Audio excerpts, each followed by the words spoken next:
Recovery and rescue operations continue this Thursday in Lebanon following the massive blast that occurred on Tuesday. Meanwhile, French President Emmanuel Macron traveled to Lebanon's capital, Beirut, to address the emergency aid. The Argentinian Congress passed two bills this Thursday to reinforce the country's sovereignty rights over the Malvinas Islands. Demonstrations continue in the United States city of Portland this Thursday to protest police brutality and to demand social justice. From the headquarters of Telesur English in Havana, Cuba, this is From the South, I'm Laura Palmero. Lebanon investigators get 4 days to find blast culprits after the explosion last Tuesday.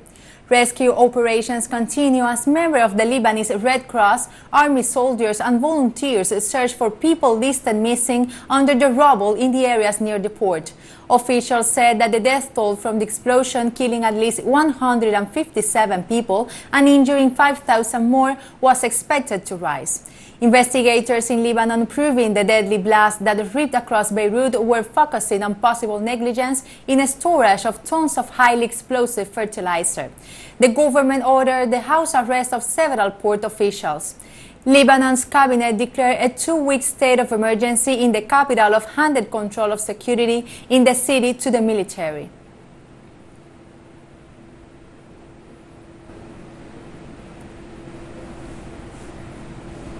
French President Emmanuel Macron visits Lebanon's Beirut port after deadly blast.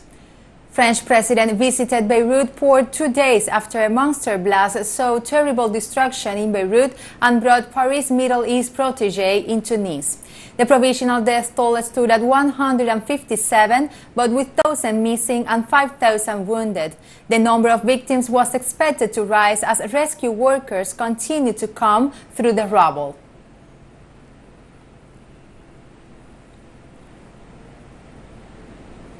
French President, upon his arrival in Beirut, warned that without reforms, Lebanon will continue to sink. La priorité, c'est l'aide, le soutien à la population.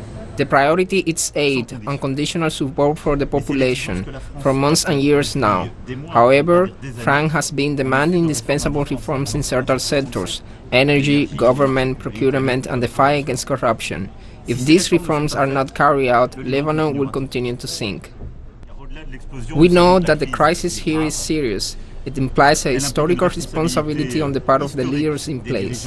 It is a political, moral, economic and financial crisis of which the Lebanese people are the first victims. We are receiving an upgrade on Beirut blast from our correspondent in Lebanon, Wafi Ibrahim. Aquí estamos muy cerca del puerto de Beirut en el reparto Jamaisi. We are here very close to Beirut's port in the department of Jamaisi. As you can appreciate, there are many material damages, but I would like to note that civil defense forces are here to rescue one person who is under the debris for 2 days now. They have just saved a person we still do not know. They are trying to take her out. People are happy to be able to rescue an alive person. Let's go to see. We are reaching the place. These young people that you are watching, numerous young people from Lebanon, from all the provinces of Lebanon, have come to help saving people and removing the civil defense forces are present in the place. Lebanese young people from different religions and confessions are united in facing the sequels of the sinister. Apparently, the person is a man and he has a dog, and the dog is still alive inside this domed building that you are watching now. They are listening to a man and a dog next to him. Yeah. These young people carrying brooms, gloves, men, women are trying to help in every way possible. The whole Lebanon is touched by this impact, but not far it will stop fighting for life. That is why it will continue to fight for the future, because this is a nation that deserves life. You can see that these young people are the new generation that we are counting on to beaten.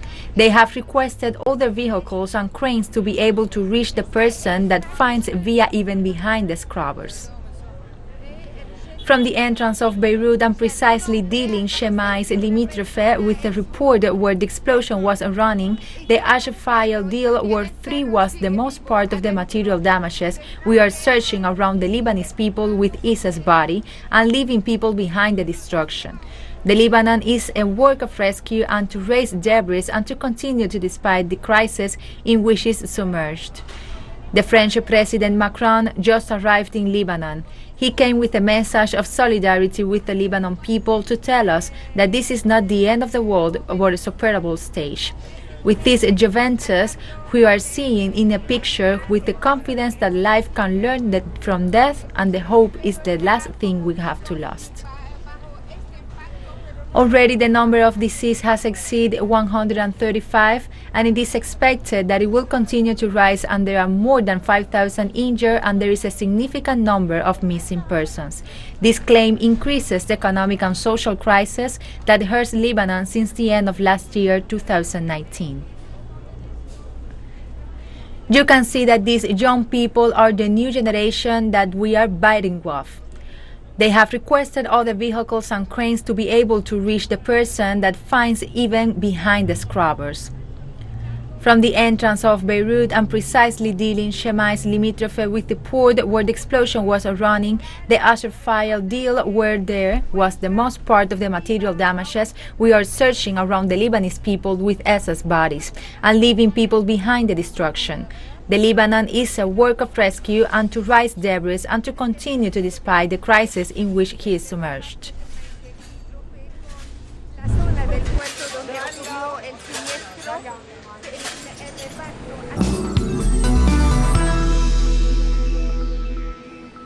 Welcome back to From the South. The Argentinian Congressmen of Deputies have approved on Wednesday 2 bills that strengthen the sovereignty claims over the Maldives Islands.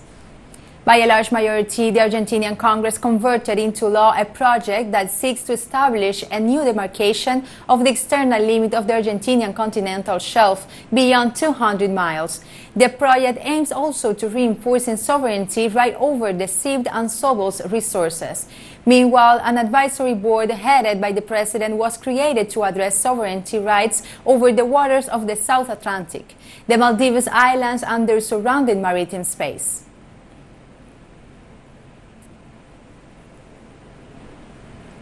Talks between Bolivia's Supreme Electoral Tribunal, the Bolivian Workers' Center, the country's chief trade union federation, and the other social organizations have failed to reach an agreement over the electoral date, which is set for October 18th. Bolivian Supreme Electoral Tribunal President Salvador Romero made the announcement while highlighting that the elections will take place on October 18th. Meanwhile, representatives of social organizations have stressed that the move by the electoral body is an example of their lack of seriousness. Meanwhile, a definitive general strike has been announced by workers' union representatives and social organizations which have maintained blockades in main roads and highways in 6 of the 9 Bolivian provinces.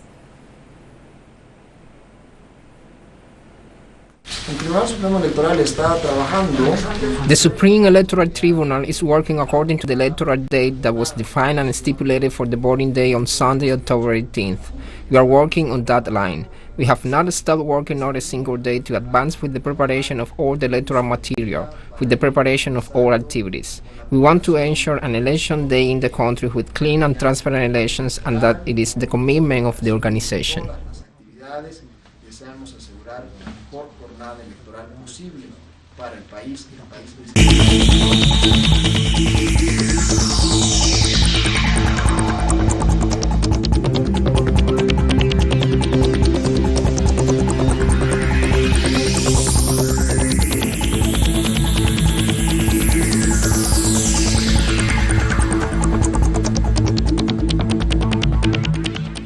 This Thursday, Prime Minister Mia Mottley, in a press briefing, informed about the most recent measures the country will take in order to prevent the spread of COVID-19 cases. Barbadians are being assured that government is taking the necessary steps to keep COVID-19 at bay, but Prime Minister Mia Mottley says eliminating all the risks associated with the spread of the virus is not entirely possible. About the possibility of mandatory negative COVID-19 tests for arriving passengers, Prime Minister Mottley said at this point they are only strongly advising that people obtain the test, taking into account that in some countries access to test results within the required 72-hour period is not always possible. As such, she said government is preparing the test people when they come and remains confident that the PCR test being used here is still the gold standard.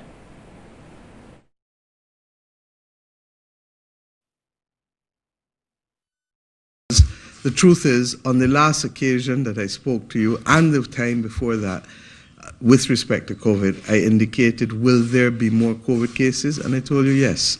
And we will invariably have spikes at different times.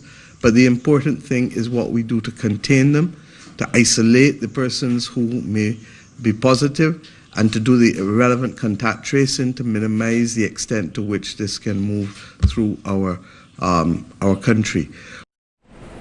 The Caribbean community has congratulated the government and people of Jamaica on the occasion of the country's 58th anniversary of independence on August 6, 2020.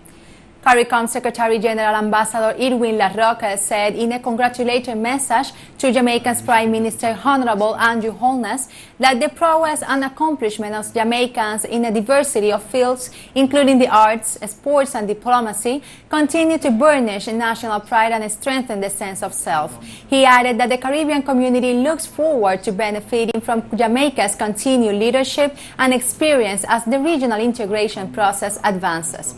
With his words, he made official that CARICOM joins in celebrating the milestone and extends its sincere wishes for Jamaica's further progress and prosperity.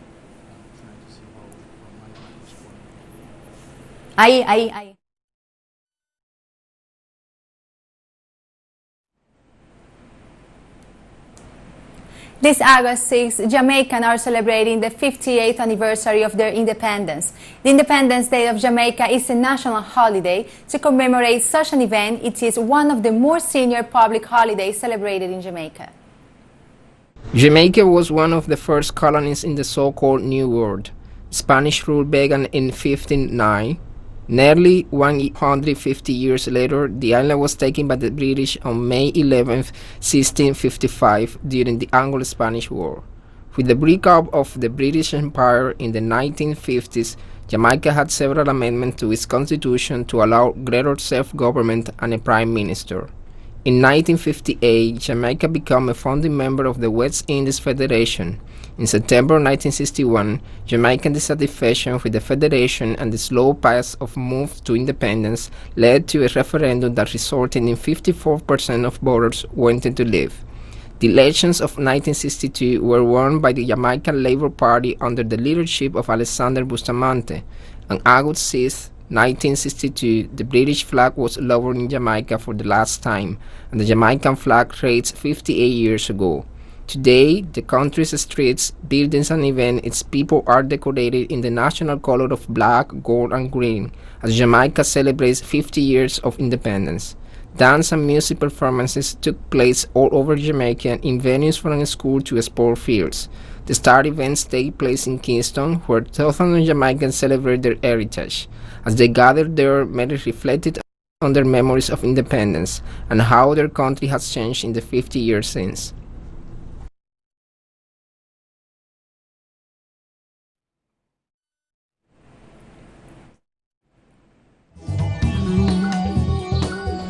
And we have more stories coming up after this final short break, so stay with us.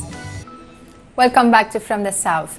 Late Wednesday, Portland police declared a riot and said they believe an explosive device had been left outside the precinct.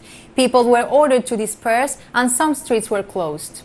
Earlier, demonstrators had remained at Portland Police East Precinct building with a wooden rim, threw a large rock and lit a smart fire next to it. Residents have protested in Portland for 69 consecutive days since George Floyd was killed by police in Minneapolis.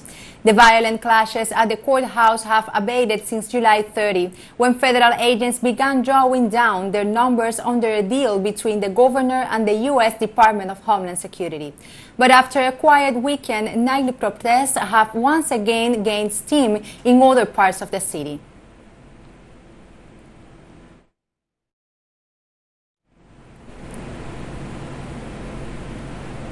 Officials say 19 people in Texas, a nursing home, have died due to the coronavirus and 24 employees have been infected. Houston's TV station KTRQ-TV resource Missouri City received notification about the deaths and the 38 coronavirus cases at Paradigm at First Colony Nursing Home on Thursday. The notice came after the city's mayor sent a letter to the state's health department requesting information about cases in the city.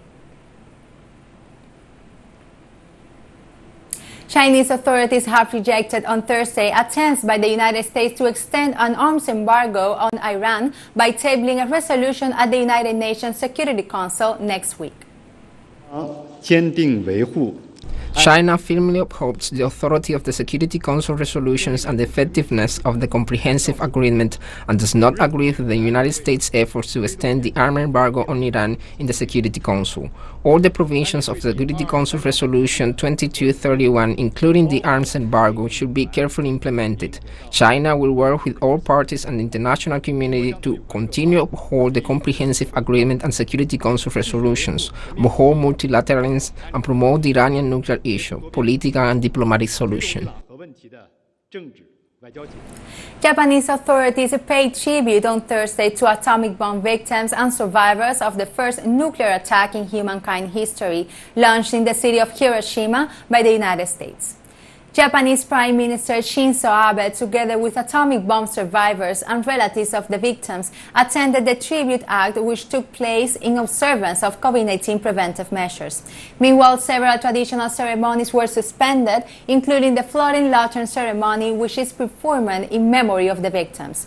Resulting in the death of over 140,000 people, Little Boy nuclear bomb was launched in Hiroshima in 6 August 1945 by the U.S. Army, who conducted a few days later another nuclear attack in Nagasaki, causing nearly 74,000 mortal victims.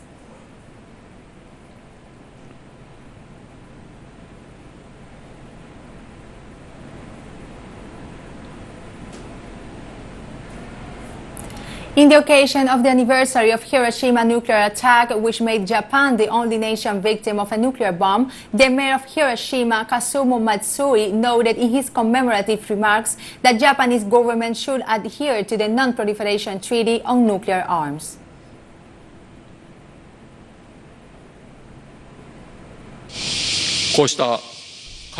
We should never allow this painful past to be repeated. Civil society must reject egocentric nationalism and unite against all threats.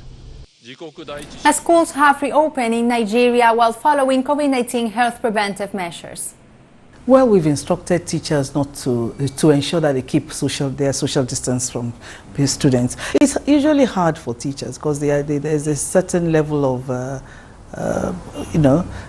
physical interaction that you want, but in this case this is an emergency, and so we've done a lot of training for the teachers to help them to guide them through this rather difficult stage. I just lost hope that we're not going to resume this year, there's no need for me to be reading. Well, now that we have resumed school, I feel very happy and fulfilled. Even though the fear of contracting the virus is still there, I was still putting my best efforts to put in the safety measures to protect myself from contracting the virus. We've been taught to wash our hands regularly, to observe social distance with our peers whenever we're talking, and we should use our face masks always. And I'm sure with all this put in place, I will go home safe the way I came to school. At least 10 people have passed away this Thursday in Sudan due to floods caused by heavy rains. The downpours have hit Sudan since the end of July, causing the total of partial collapse of around 3,300 houses. Meanwhile, according to local authorities, a dam has also collapsed in the locality of Butet, while dozens of hospitals and educational facilities, together with commercial establishments, have been affected by the strong rains.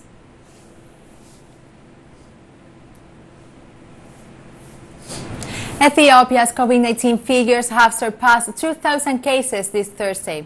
Ethiopian health authorities have reported 459 new COVID-19 cases in the last 24 hours, taking into the total number to over 2,300 since the outbreak of the pandemic.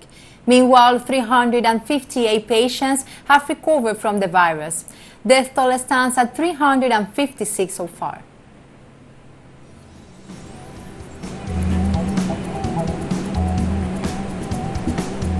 And with the amazing music from Jamaica, the singer Sakina Deer and its We Are a Jamaica song, we are celebrating the 58th independence anniversary for the finishing this new breath. Remember, you can find these and many other stories on our website at telesurenglish.net. Join us on social media, Facebook, Twitter, and Instagram. For Telesur English, I'm Laura Palmero. Thank you for watching.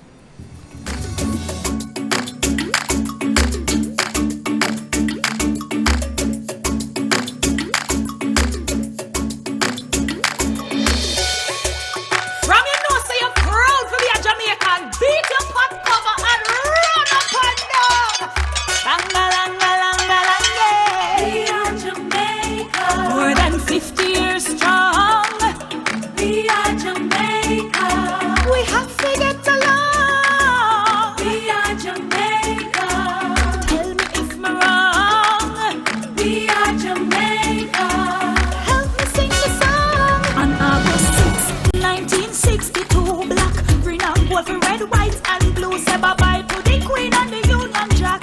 Forward ever, never looking back. Love pat cover, happy beat.